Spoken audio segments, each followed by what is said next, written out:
She's got gold in her game and silver in her pen, a 12-time medalist who has turned her passion and discipline into powerful storytelling. We're so excited to welcome the incredible author, athlete, advocate, Michelle Lynn into the studio. Welcome into Studio 10. Thank you for having me. I'm so excited to be here. Yes, we're excited to have you because here on Studio 10, we're all about telling people's stories, finding the inspiration to keep going. And I know you have quite the story that you are sharing with your new book, Gasping at the Edge. I'm so excited. Yes, it's good because you have such a unique story that you've really been able to literally run with, especially with these medals. But walk us through, the health challenges in your life and how are you able to overcome them, because especially since we're going to be reading that in your book.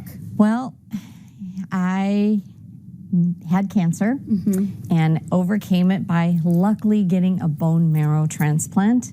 And yes, it takes a little bit of healing, but overcoming it and started, just getting out of bed, coming over it, and started walking, running, getting off oxygen and going for it. Yes. And I did it. I'm one of the lucky ones. I got a bone marrow transplant. Yes. I got a donor. Yes, and that's incredible because, it takes so long to find that pairing, find that perfect match, yes. finding people willing to donate, yes. To do that bone marrow transplant. So you are a tireless advocate for organ and just donating in general for yes. all of that, and I know that really hits home, especially with your daughter as well. Yes.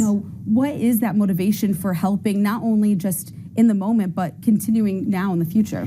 Well, being that my daughter had a heart transplant at only 3 months of age, itty bitty, right?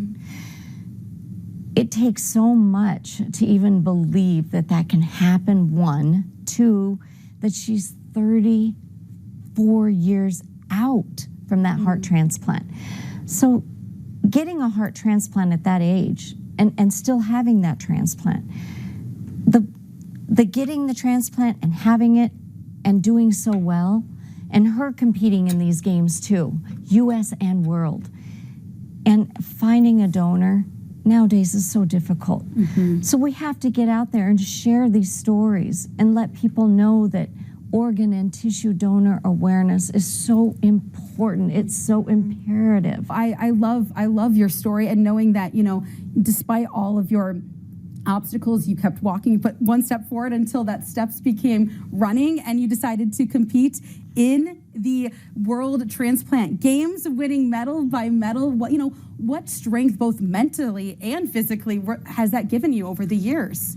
It's gave me so much, because just one medal and saying, look what I got, inspires people to get in this and share their stories. And it makes people realize, what? We have these games, what? And it tells people, oh, we can be a donor? What? Oh, we can compete? Oh, you mean I can give one kidney while I'm alive? What do you mean? Oh, part of my liver? Wow, this works? Yeah. It's just a community. It's about that conversation. Yes, it is. Conversation, not with just teammates, but with the world. And I'm glad that you've been able to write this down with your book, Gasping at the Edge. What are some of the stories that we'll be able to hear as readers in this book? This book is all about, the advocacy of parents and not giving up hope. Holding a baby with absolutely no hope. None. It taught me that the perseverance of being a mom and saying, what? No hope? She can't live? No. You've got to have hope and perseverance and love and decide, I've got to keep looking and not give up on that hope and find the right doctor, the right institution. Is the fight. The fight that what we have control over is that hope. Yes. Well, thank you so much for sharing a little bit about your story. And of course, you can get on the list for Gasping at the Edge for this book, because it is coming out in 2026. So we'll have all the information on how you can get on that list with online after this interview. But thank you so much for being an advocate for all of this and really inspiring us here at Studio 10, but of course our viewers as well. And thank you, everyone. Sign up, be an organ donor, living or after you've are passing. Yes, Thank you exactly. so much for Yes. this opportunity. Yeah, no, thank I love you. it. Thank Thank you. you. Thank you.